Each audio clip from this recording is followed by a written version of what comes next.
Hey, what's up everybody, it's Nico V here, and last night I finished Halo Infinite's campaign. It was definitely the thing I was anticipating the most since the game got announced. I've always maintained the belief that a great Halo game lies not in the multiplayer, but if it has a good campaign, and to be completely honest, I really wasn't planning on doing a review like this, but I feel like this campaign did pull on some heartstrings that I didn't think it would, so I feel the need to talk about it. I'm going to make this review a little bit different than my other reviews. Instead of being kind of a video essay with scripting and stuff, I'm just going to kind of speak my thoughts, just because I feel like I can't really script this out. So without further ado, let's get started. I'm going to put out there that the campaign was very good. I enjoyed every minute of it. I think it's much better than Halo 4 and 5. I don't think it's the best in the series, but I do think that it's good enough to stand with the original Bungie Halos. That being said, it is of course not perfect. I mean, no Halo game is even perfect. Halo CE wasn't even perfect. So I'm going to talk about the negatives first so we can just get those out of the way, and then I'll move on to the positives. So as I get into this part, I should say right now there's going to be spoilers here, so please, if you haven't finished this game, put this in your watch later list and then watch it after you're done, because I don't want to spoil anything for you guys.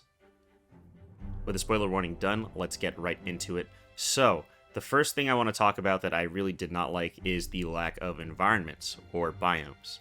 As you guys know, this game is an open world game, so it's a big map and you do get to explore it. But it's pretty much just one kind of environment. It does look very nice, like there's forests, there's lakes, there's mountains and stuff like that, but there's no varying weathers like snow or deserts or swamps, things like that. It's pretty much just down to exploring the ring, the inside of the ring, and then exploring the outside of the ring, which is just a cool mountain grassland. One of my favorite things from the original Halo games was being able to go from like an island to a snowy tundra, and I was really hoping that we would get that experience in this game. That is not the case. The environment is pretty much just the same throughout. The next thing I want to talk about is the enemy design, and when I say that, there's really only one thing that kind of bothered me with the enemy design, because the enemies are actually all great. I didn't notice that their AI was particularly dumb, like in Halo 4 and 5. The grunts, the jackals, the new skimmers, they all play a nice role. The hunters are very cool. The hunters changed quite a bit. I'll get into that later. But the one problem that I kind of have with this, with the design philosophy, is the brutes and the elites. So they brought brutes back for this game, and they are fighting alongside the elites, which is very cool. I'm glad to see them back. But apart from a couple specific brute types, the brutes kind of just fight similarly to how the elites do. There's no real difference between them. Like, they just kind of stand over the small ones, and then they shoot and they yell out orders, which I think is actually pretty cool. But I would have liked to see a variance on how they fight. Like, I would have liked if the elites were, I don't know, sneakier, more tactful, a little more elegant, and the brutes more aggressive. Again, this is talking about just the basic brute and elite design. There are specific kinds of brutes that charge you, like the chieftains and like the berserkers that don't even have guns. That's great and all, but just like the basic elite brute relationship just seems a little samey to me. My next complaint has to do with a story thing. It is the fact that they did not include any ODSTs or the Arbiter. Now, ODSTs I really expected to show up in the late game, because as you progress through the game, as you're saving Marines, they do get upgraded and they get better equipment and stuff, and I thought that the ODSTs would be the final evolution of that, and apparently these guys have been surviving on the ring for 6 months, so I would have expected to see some ODSTs on there. It doesn't really matter when it comes to gameplay, but it's just one of those things where it's like, why were they not included, you know? Also, the Arbiter does not show up. I was looking forward to seeing him because the game does reference Halo 5 a lot. Arbiter was in Halo 5, and I was just kind of hoping that we would get to see his reunion with Master Chief, but alas, for the entire game, he does not show up. He does not lend a hand. I'm sure the guy's very busy, but it would have been cool to see him in there. And on top of that, to end these complaints, I know they've all been very minor, which I think should say how much I like the game, but at the end of the game, there is no Warthog run, unfortunately. And it's just kind of a missed opportunity, I think, because they give you this boss fight that feels very underwhelming. Because I thought the boss was somebody that didn't really pose that much of a threat. At least she didn't feel like she posed much of a threat. So I thought it was going to be a Halo 3 situation where You fight her like you fight 343 Guilty Spark, an underwhelming boss, and then you have that iconic Warthog run at the end. There's even a song in the game titled Warthog Run, so maybe I got my hopes up for nothing, but yeah, no Warthog Run to end the game. And I thought the ending wasn't bad, but I think it did fall a little flat compared to the rest of the game. And that is it. Those are my complaints for the Halo Infinite campaign. Now, if those seemed pretty minor, they were. I'm not really making a big deal about any of them because, again, they didn't really ruin the experience or the fun I had, and I think the game has a lot more to offer than the things that I'm criticizing it for. So, with that out of the way, finally I can get into what I liked about the game. So as we get into the positives here, I think the best thing that I can say about Halo Infinite's campaign is that it does really well what made the original Halo Combat Evolved really great, and that is the exploration and the combat loop. Now, this campaign is pretty much the level Halo and the Silent Cartographer. It takes those design philosophies and it pretty much blows it up into an entire campaign, and I feel like some people might not like that, but for me, I absolutely loved it. And I'll explain why. For one, it's because I thought the exploration was incredible. As I was playing, I was reminded of Forge World in Halo Reach, and I remember when Bungie announced Forge World, it was this big open map, and people always thought, oh wow, like they saw a distant hill and they'd be like, wow, I can go there. This is a huge map. But when I got my hands on that map, I was kind of disappointed because I really couldn't go that many places. It was still a big map, but I couldn't go as far as I thought. But when you load up Halo Infinite and you're standing on a mountain, you can see a distant mountain like miles in the distance, and you can think, oh, can I even go there? Can I go there? And you can go there. There are many times during my playthrough where I was climbing a mountain or something, and I thought for sure there would be an invisible wall or a kill barrier like in other games, but using the grapple hook and like smart tactical jumping, I guess, I was able to scale mountains, and I went to places that I didn't think the game would allow me to go, and I just think that was really cool.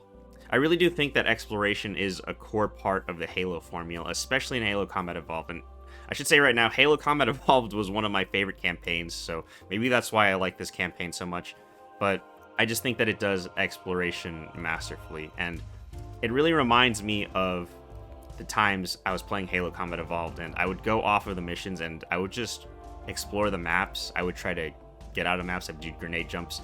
I would bring in a buddy, and we could double jump out of there and just explore. And I think that Infinite encourages players to do that, and they're rewarded for it too, because you can find little Easter eggs, you can find armor cores, just things like that. And I don't know, I just think that it does exploration so well, and I really had a good time exploring this new ring. Now, the second part of what I think makes Infinite so great is the combat loop. Halo's famous 30 seconds of fun.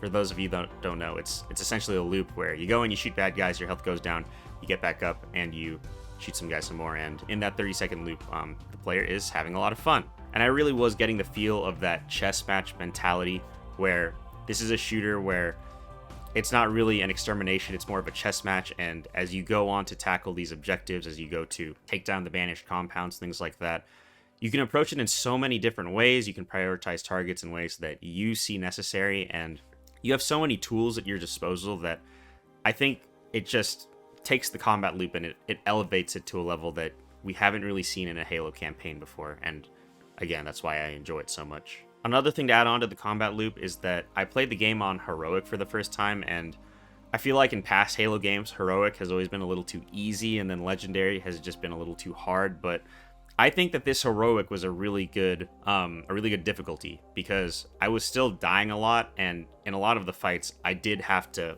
plan out engagements and plan out who I was gonna kill first, who I was gonna move on to, and prioritize targets, all stuff like that, and that's why I think it does the chess match shooter mentality really well. So yeah, what I'm trying to say there essentially is that I think Heroic is just a good difficulty this time around. It feels challenging, it's not particularly hard. There's some parts of the game that I can't really imagine doing on Legendary, but at the same time, Legendary it's supposed to be hard, right? So I can't wait to jump into that.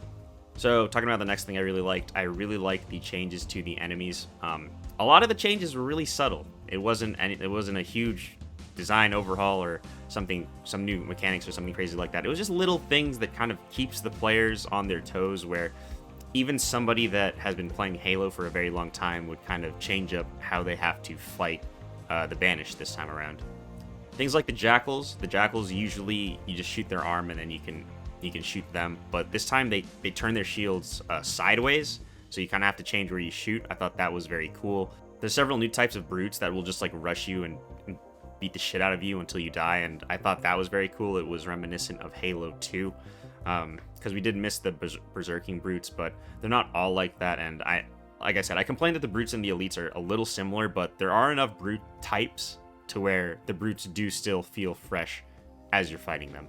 But I think overall my favorite change when it comes to enemies was the hunters, because the hunters before, you would essentially just try to bait them into attacking and then shoot them in the back, which, you know, was the design philosophy back then, because the weak spot was on the back. You were not killing them if you were shooting them on the front.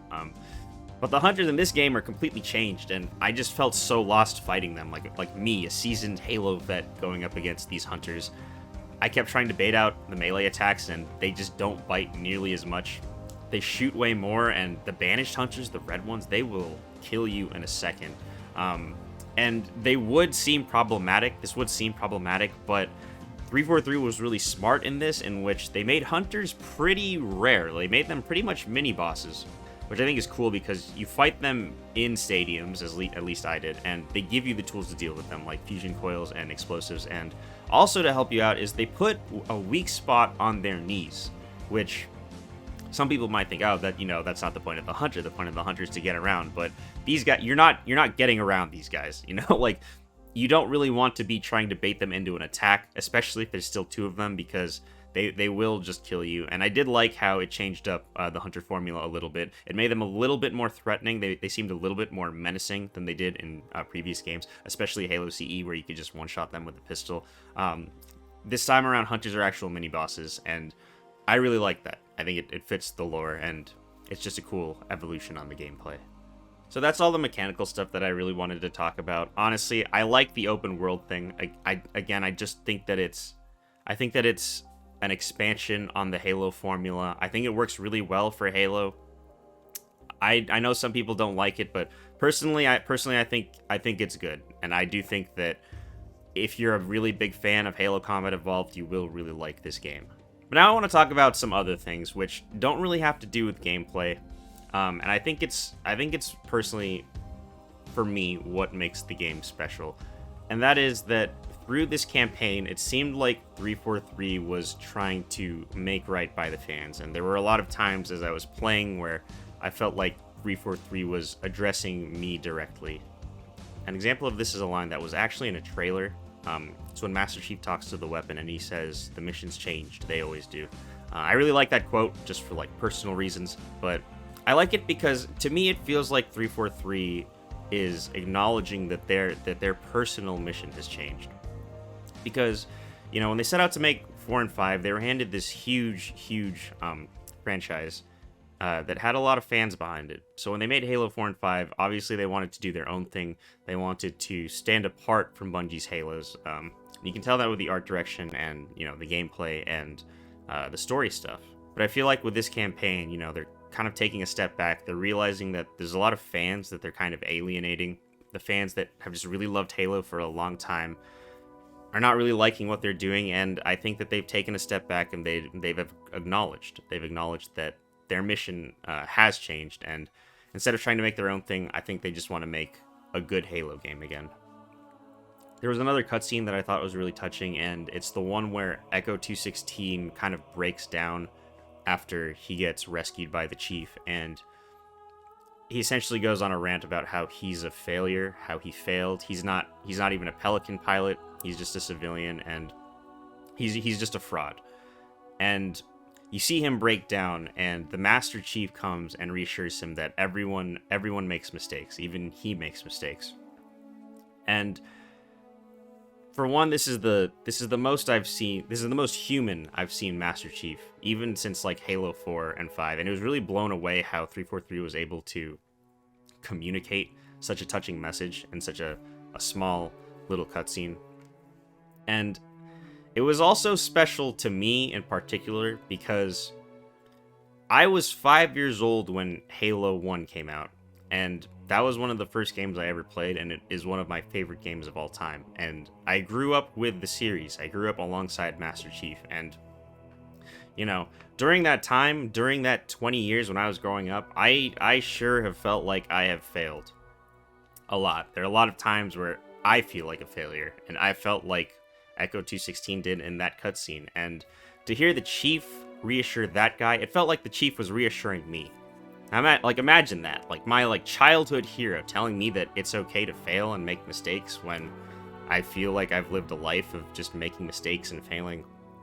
That was something that I really liked and really enjoyed, and I think that some fans can connect with that, especially if you were as young as I was when you started playing Halo. Overall, I really do love this game, and I think that's because 343 put a lot of heart into it, and that's not to say they didn't put heart into 4 and 5, but I feel like the messages and themes that they're trying to convey to me as the player is more easily felt in Halo Infinite's campaign than it is in Halo 4 and 5. To me, it just seems like 343 is really trying to make right by the fans, kind of like how Master Chief in the game is trying to make right by Cortana, and I really can appreciate that. And they might have failed in the past, they might have made things that we didn't like, but in the end, they're trying to do right, and I really am glad that that's what they're doing. So to sum it all up, Halo Infinite had a wonderful campaign, pulled on heartstrings I didn't know I even had. If you are a Halo Combat Evolved fan, I think you will really love this game. If you don't like open worlds, maybe you won't like it as much, but I don't know, I just think it's great. So 343, thank you. Thank you for making such a stellar game. I had a great time with it, and it pulled on my heartstrings a little bit. So thank you guys so much for watching. Remember to subscribe, follow me on Twitch, all that stuff. And I'll see you guys next time. Goodbye.